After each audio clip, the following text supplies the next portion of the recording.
네, 위즈덤 칼리지.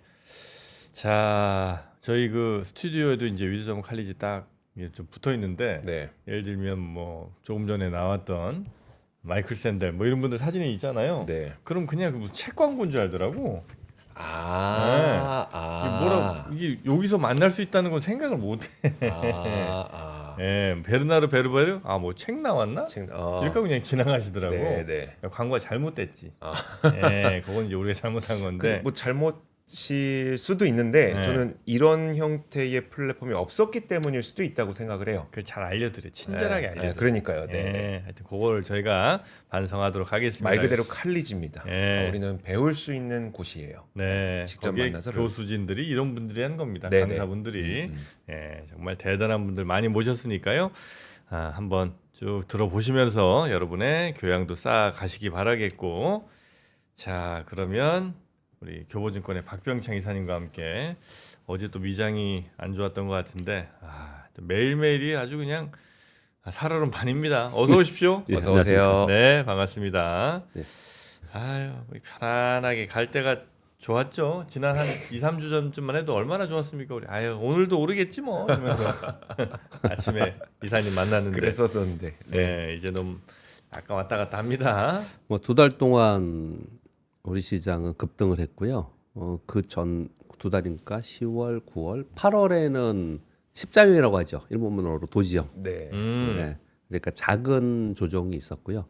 9월, 10월에 두 달 동안 급등을 했죠. 두 달 동안 급등이 어느 정도 했다고요?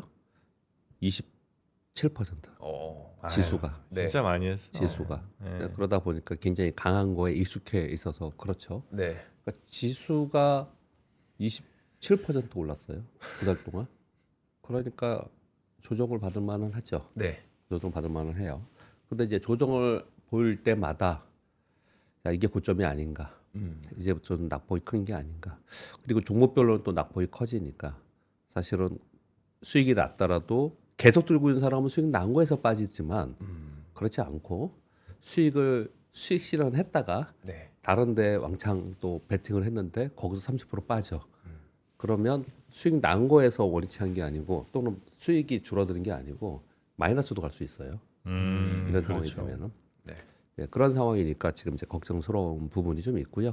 지금 뭐 변동성도 크고 걱정스러운 부분들이 좀 있는 것 같아서 그냥 저의 생각을 말씀을 좀 드려보면 미국 제가 연봉 차트를 말씀드리면서 연 차트를 말씀드리면서 이제 상승 변동성은 줄어들 수밖에 없는 게 아니냐.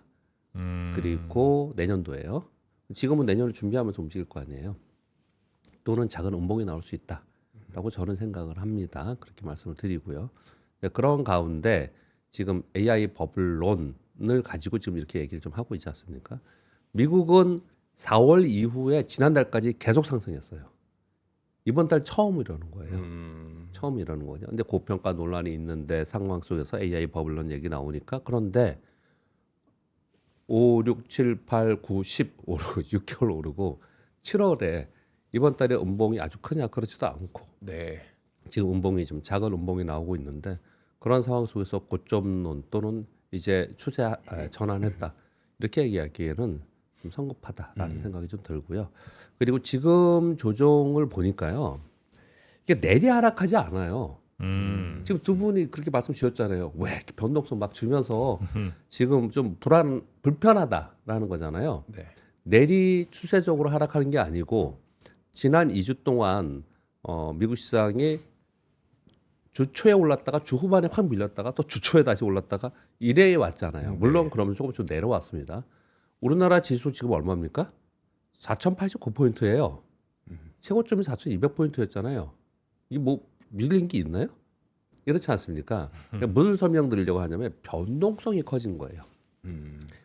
연속해서 우리나라는 단기 급등했고 미국은 연속해서 6개월 상승하면서 그러면서 변동성이 커진 거거든요. 네. 물론 여기가 고점일지 추세 전환을 할지에 대해서는 그 누가 알겠어요. 그런데 지금의 상황을 보면서 생각을 해보는 겁니다. 그냥 경험적으로. 그리고 종목별로도 보면 어떤 거는 오르고 어떤 거 빠지고 이러고 있단 말이에요. 네. 미국 시장에도 소위 빅테크들이 좀 빠지는 편이었는데 알파벳 3% 올랐습니다. 물론 이거는 뭐 버크셔에서 샀다는 것 때문에 이런 내용들이 나왔어요. 테슬라는 1.1% 올랐습니다. 얘들은 왜 올라요? 시장이 빠지는 구간에서 이러지 않거든요. 네. 그래서 지금의 상황은 저는 장기적인 상황은 아까 말씀드린 부분이 있고요. 그래서 미국은 상대적으로 상승 강도가 약해질 것 같다. 또는 작은 원목이 나올 수 있는 부분이 좀 있을 수 있다라고 생각을 하고 상대적으로 우리는 조금 더 그거보다 세다. 모멘텀이 더 있다. 이렇게 생각을 좀 하고 있고요. 단기적으로는 우리는 2달 급등했고 미국은 6개월 달려왔으니 11월에 이 정도 조정이 있을 수 있다. 그리고 변동성이 있을 수 있다라고 생각합니다. 이게 추세적으로 내려가는 건 모르겠지만 지금 변동성을 주면서 올라갔다 내려갔다 올라갔다 내려갔다 하는 거 보니까 여기서 뭐 매물 소화하고 외국인들이 지금 2주 만에 10조 원 팔았잖아요.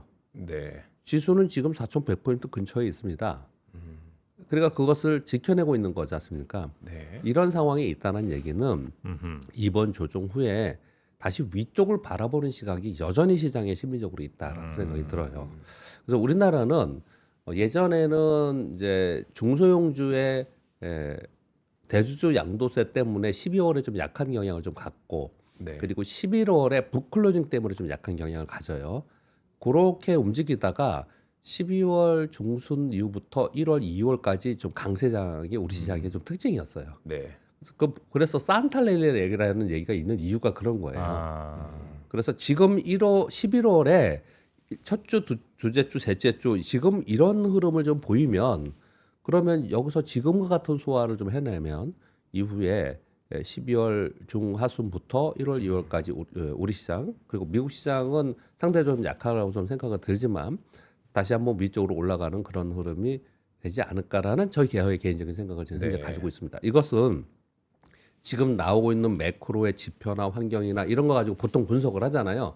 지금 당장 방금 말씀드린 요 내용은 시장의 흐름에 대한 경험적 측면에서 그냥 말씀을 드리는 거예요. 이거는 그냥 진짜 그런 흐름에서 말씀을 드리는 거니까 뭐 공감 안 하시는 분들도 있고 다른 생각 계시는 분도 있을 수도 있습니다. 네. 지금 흐름을 보면은 저는 그런 생각이 좀 든다.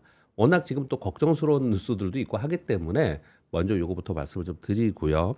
그리고 어제 미국 시장에서 또 걱정스러웠던 부분은 지금 미국 시장에서 가장 큰 걱정은 원래 요번에 AI 버블론 나오기 전에 내용은 뭐였어요? 고평가됐다 시장이. 네. 그러다가 시장이 더 올랐어요. 왜? AI 데이터 센터 관련 종목들, AI 관련 종목들이 막 급등하면서 더 올랐습니다. 그러다가 얘들이 대규모로 자본 지출한다는 얘기를 막 하면서 야 AI 확산이 되는 거야 막 이렇게 얘기를 하다가 네. 그러면 이 자본 지출 하기 위한 이 자금들은 어떻게 어디서 구할 거냐라는 걱정을 하기 시작을 했지 않습니까? 네. 그래서 2등주들 그리고 자금이 탄탄하지 못한 것들은 많이 빠진 거잖아요. 여러분 잘 보시면 어제도 걱정을 하게 됐던 이 뉴스가 딱 2가지가 있었습니다. 하나는 아마존이 120억 달러 규모의 채권 발행을 했다라는 거잖아요.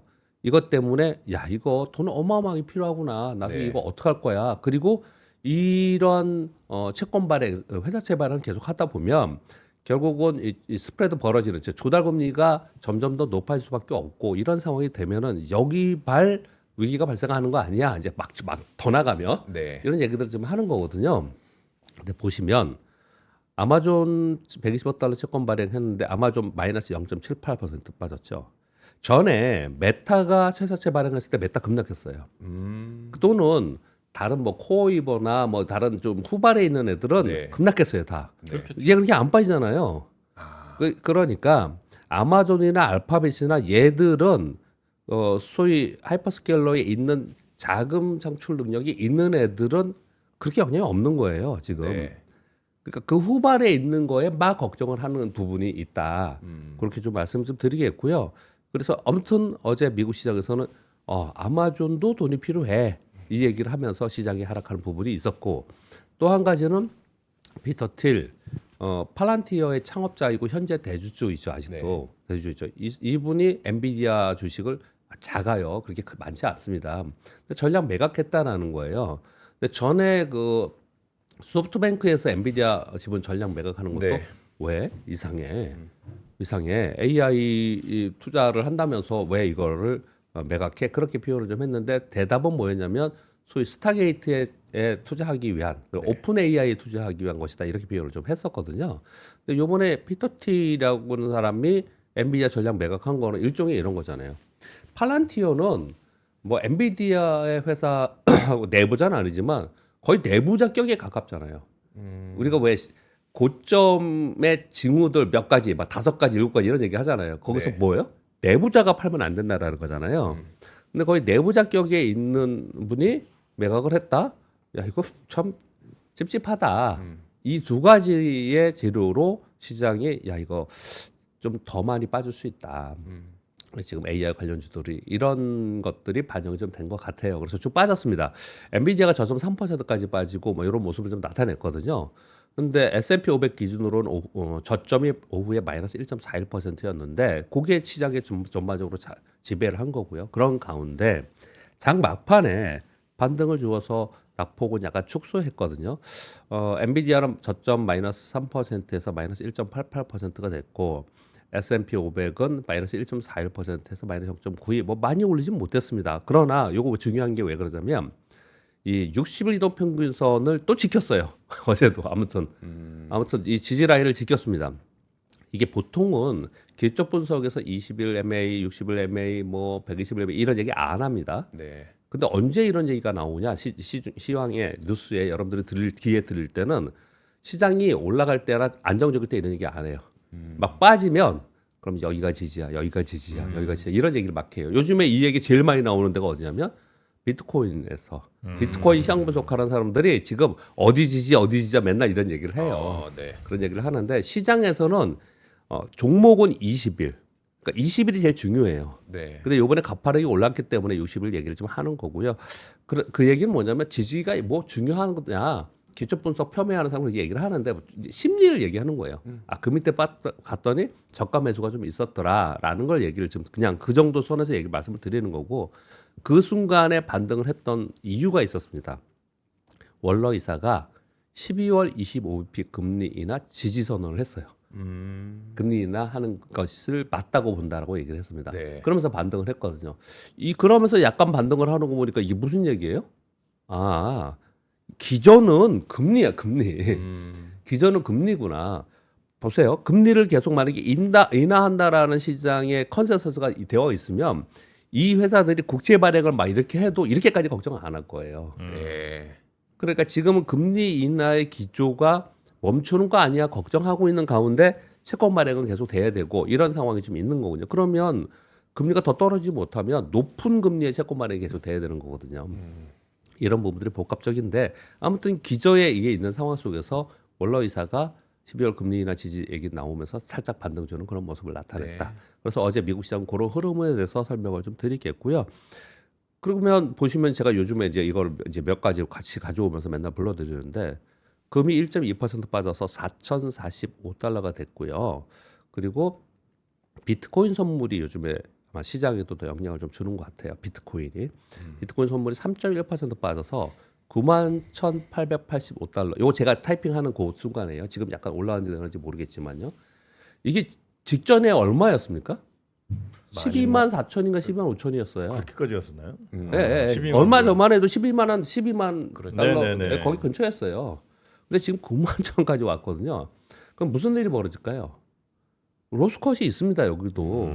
그래서 전에 말씀드린 그 내용을 잠깐 말씀을 좀 드릴게요. 이 코인이 제도권 밖에 있을 때는 무슨 일이 벌어도 상관이 없어요, 별로. 네. 거기서 이게 뭐 예전에처럼 이게 $1,000 갔다 100달러 갔다가 막 이래도 옐런 장관의 말을 빌려서 말씀드리면 니들의 그쪽에 그냥 플레이어들이 하는 거다 이랬는데 지금은 이 코인이 제도권 안에 굉장히 많이 들어와 있습니다. 선물이 이미 들어와 있고 ETF가 들어와 있고 현물 지금 거래 지금 준비하고 있고 이러고 있단 말이에요. 그래서 여기에 자금이 들어간 부분에 있어 이 규모가 굉장히 크거든요. 여기도요. 네. 그래서 우리가 보통 뭐 애플이나 엔비디아가 뭐 폭락하고 뭐 이러면 30% 빠졌다면 시장 어떻게 되겠어요. 근데 여기도 시총 자체가 굉장히 큰 시장이기 때문에 거기다 파생 상품까지 걸려 있어요. 그러면 이게 12만 달러에서 9만 달러면 3만 달러 떨어진 건데 그럼 한 25%에서 30% 사이 떨어진 거지 않습니까? 그럼 레버리지가 있는 쪽에서 분명히 마진콜 발생하고 그랬을 거란 말이에요. 그럼 위험 관리 합니다. 이게 우리 시장에서 여태까지 경험적으로 여러분들이 아마 아실 건데 시스템 위기가 발생되는 트리거들이 다 이런 데서 나와요. 지금 요번에 그렇다는 거 아니에요. 네. 예를 들은 겁니다. 예를. 그러니까 어떤 시장에서 어떤 한 상품에서 크게 빠지는 게 발생이 되면은 이런 것들이 좀 좋지 않은 거거든요. 근데 요번에 이런 일이 발생이 된다라는 걸 첫 번째 말씀드리고 싶은 거고, 두 번째는 금리와 연동돼서 성장주와 금과 비트코인과 얘네들이 거의 대부분 연동해서 움직인다라는 거예요.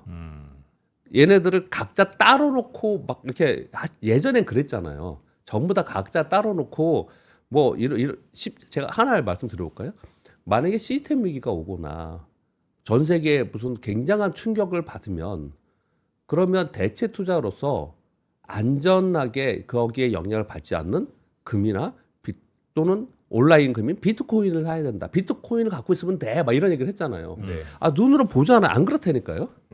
그렇지 않더라고요. 근데 그 주장을 하시는 분들이 되게 많은데 시장에서는 연동해서 전부 다 같이 움직인다는 걸 좀 계속 얘기를 드리고 싶어요. 네, 그런 부분이 있다라는 거 말씀을 좀 드리겠고요. 그리고 이 와중에 필라델피아 반도체 지수가 1.5% 올랐는데 어제 샌디스가 4.61% 올랐는데요. 종가로는 고점이 플러스 11%였어요. 그러니까 수급은 붙어 있는 겁니다. 네. 마이크론 테크놀로지가 1.96% 하락했거든요. 장중 고점이 플러스 5.5였어요. 장중에 신고가를 샀습니다. 신고가 났다가 빠진 거예요. 네. 그러니까 이쪽에 메모리 쪽은 소위 메모리 반도체라고 얘기하는 이쪽은 지금 AI 우리가 되게 헷갈려 하잖아요. AI와 우리 반도체 쪽과 헷갈려고 하지 않습니까? 메모리 반도체 쪽은 무너지지 않았어요. 하나도요. 무너지지 않았고요. 네. AI 데이터 센터를 구축하는 데 들어가는 비용, 데이터 센터 쪽에 있는 기업들이 많이 빠진 거예요. 물론 AI의 성장과 데이터 센터 쪽에 문제가 생기면 반도체는 그 하부에 있기 때문에 같이 문제가 됩니다. 네.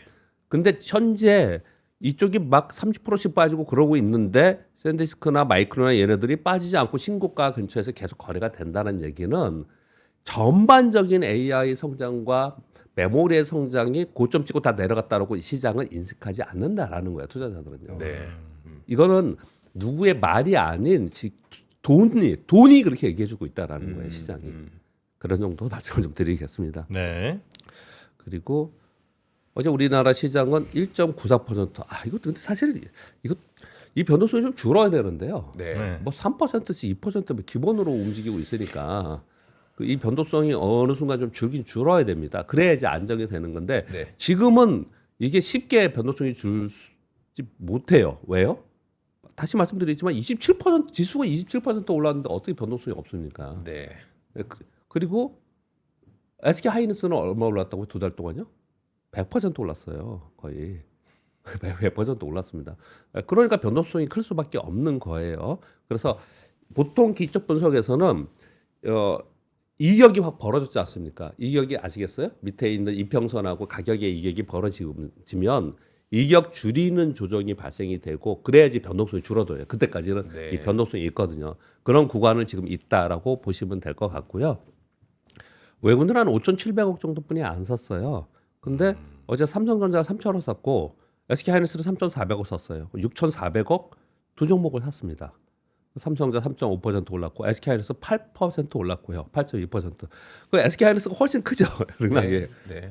그러니까 개인주들 훨씬 좋아하겠죠. 그리고 뭐 이익단도 SK하이닉스가 훨씬 더 높게 네. 바라보고 있는 거고요. 이 두 종목 빼놓고 나머지 뭐 사실은 뭐 크게 뭐 들어온 부분이 좀 없지 않습니까? 그러니까 우리 시장은 이 두 종목으로 계속 이렇게 움직이는 거예요. 이 두 종목으로. 나머지 애들은 그냥 지지부진 하든지 아니면 조금 올랐다가 내려왔고 해서 박스권에 있든지 거기서 이탈된 애들 있잖아요. 이번에요. 네. 이거는 연초에 못 갈 가능성이 높아요. 그걸 좀 참고로 좀 말씀 좀 드리겠고요. 삼성전자가 어제 설명드렸듯이 P5 투자 발표 평택 얘기를 좀 있었어요. 근데 어떻든 삼성전자, SK하이닉스 오르면서 10% 이상 올랐던 종목들만 몇 개만 갖고 왔습니다. AD테크 10%, 테스 11.7%, SDI 13.3%, ISC 12.3%, KCT 10.6% 올랐고요. 그 밑에 있는 얘들보다 더 센 애들이 이 밑에 있는 애들이에요. 코리아 서킷이 20%, 이수페탈스 18.3%, 대덕전자 8.4%인데요. 얘네는 9월부터 10월까지 지금까지 이 세 종목 다 2배 이상 올랐습니다. 이 세 종목이 뭐예요?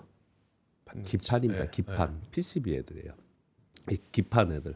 이 기판 이게 무슨 얘기냐면 반도체가 상승을 하면서 내년도에 업사이클 메모리 반도체 얘기하면서 이 기판에 대해서 계속 얘기를 하기 시작을 한 거예요. 그래서 그 흐름은 계속 있다라고 보시면 될 것 같고요. 일부 종목으로는 LS 일렉트릭이나 LG 넥스원, 한전 이런 종목들이 한 3, 4%씩 오르는 모습을 좀 나타냈습니다.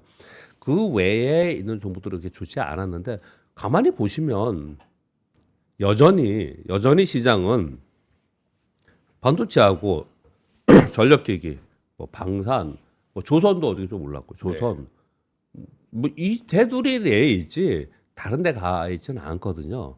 그래서 뭘 좀 말씀드리고 싶냐면요. 투자 전략에서 지금 조정을 뭐 오늘 또 빠지겠죠. 빠질 수 있겠죠. 미국 그런 또 있었으니까. 네. 그럼 미국이 어제 상황을 보면 오늘 또 빠질 수도 있는데 4월을 좀 기억했으면 좋겠습니다. 4월이요? 네. 4월에 시장이 막 급락을 했잖아요. 저도 네. 그때 되게 고민을 많이 했습니다. 그 전에 가지고 있는 것들이 그렇게 좋지 않았었어요. 제가 갖고 있는 것들이. 그래서 4월에 급락을 했을 때 그 직전에 4월 직전에 제일 셌던 게 뭐였어요? 조선방산 원자력 전력기기였잖아요. 그래서 내가 진짜 여기서 진짜 다 나를 믿고 이거를 싹 팔던지 아니면 이거 팔아서 여기서 조선방산 원자력에 제일 셌던 애들이 시장 폭락하면서 같이 빠졌잖아요. 네. 여기다 넣어야지만 이건 된다.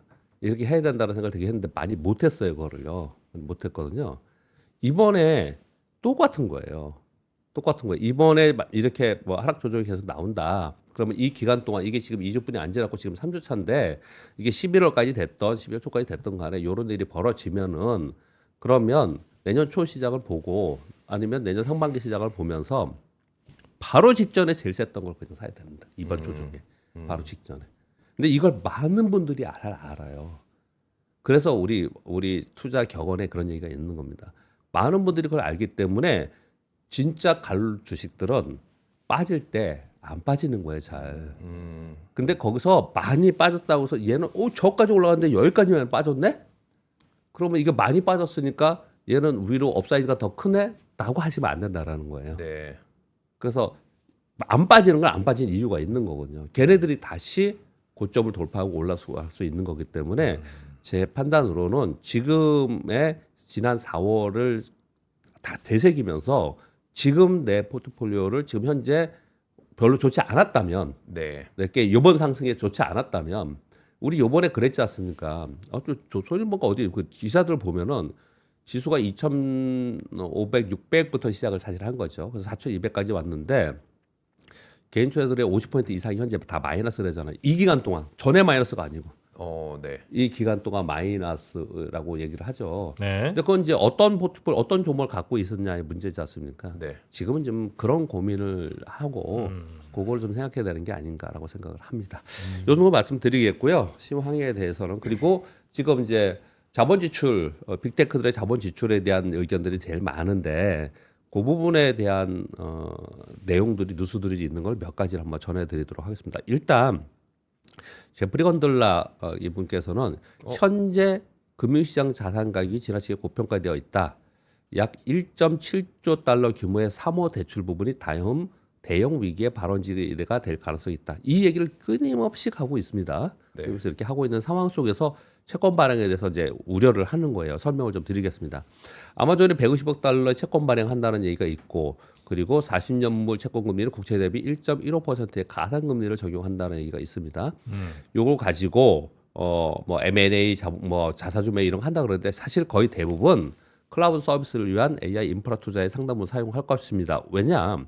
11월 초 올해 이번 달이에요. 오픈 AI에 GPU 수십만 개를 탑재한 컴퓨팅 인프라를 7년간 약 380억 달러 규모의 공급 계약을 했습니다. 이게 지금 10월과 11월에 오픈 AI 말 버블이 생긴 거예요. 어마어마하게. 네. 이게 있었어요. 그러면 당연히 AI 인프라 투자에 어마어마한 돈이 들어가겠죠. 그래서 이제 돈을 더 채권 발행해서 돈을 끌어당기는 거죠. 소위 재무 조달을 하는 거죠. 네. 근데 올해 현재 아마존의 자금 조달 규모가 약 1,250억 달러 됐다고 합니다.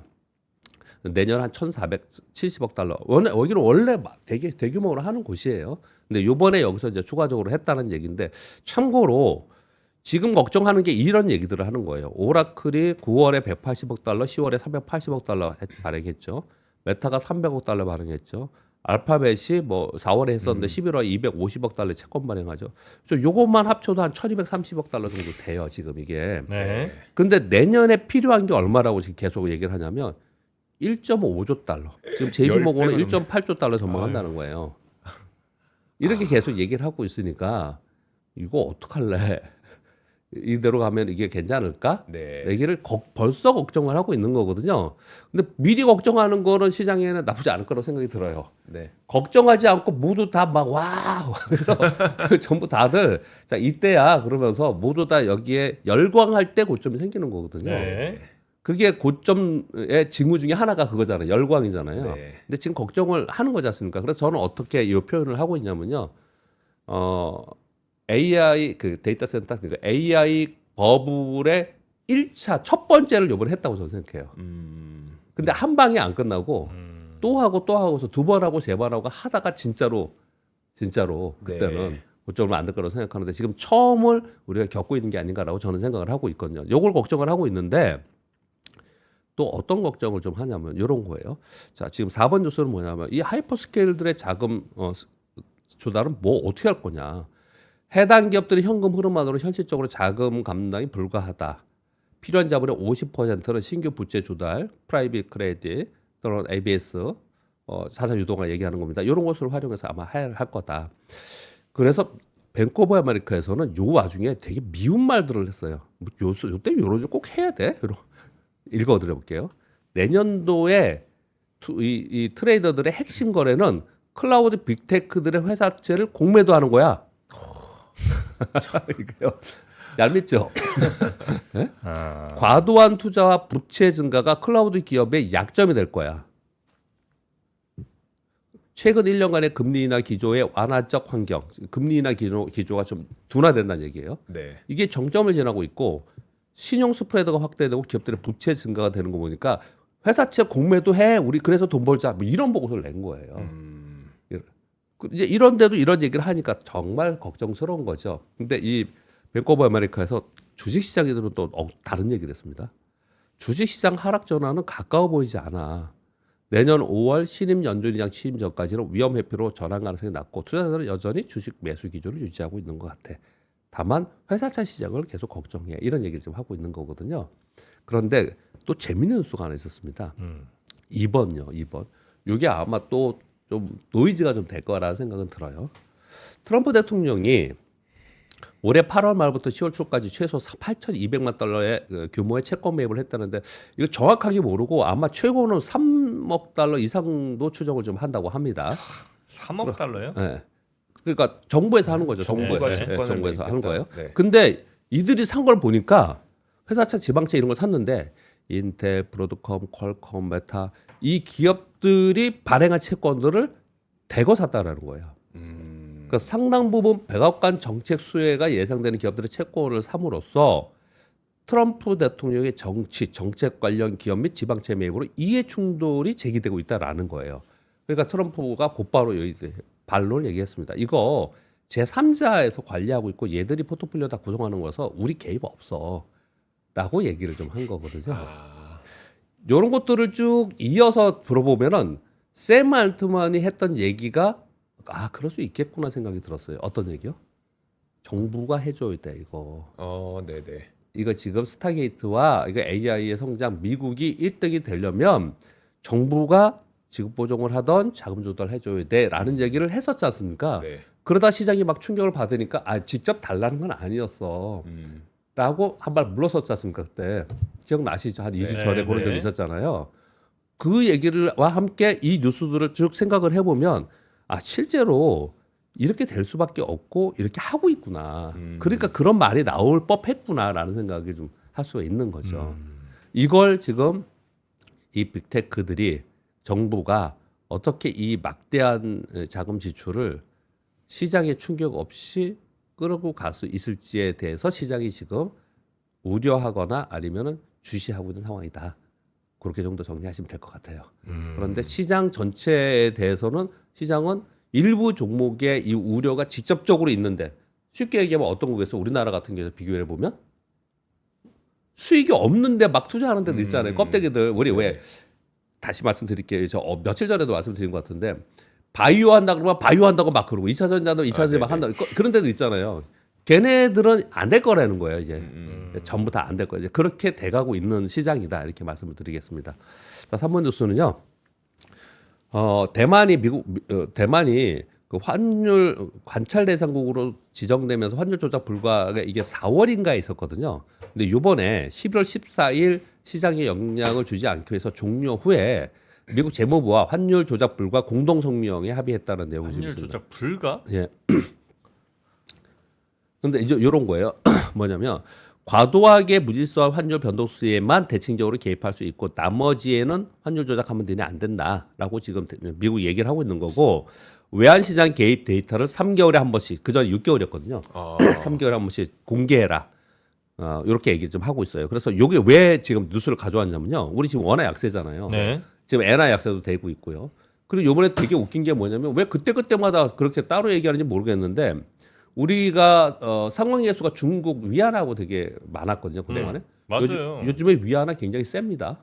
강세예요, 강세. 네. 7.01 막 이렇게 7점 이렇게 그래요? 7.10 아래까지 떨어졌어요.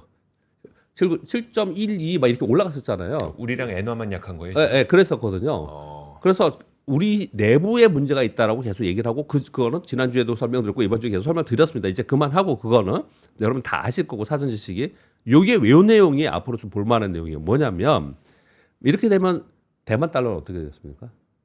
얘는 절상될 수밖에 없어요. 대만 달러는 강세가 될 거라고요.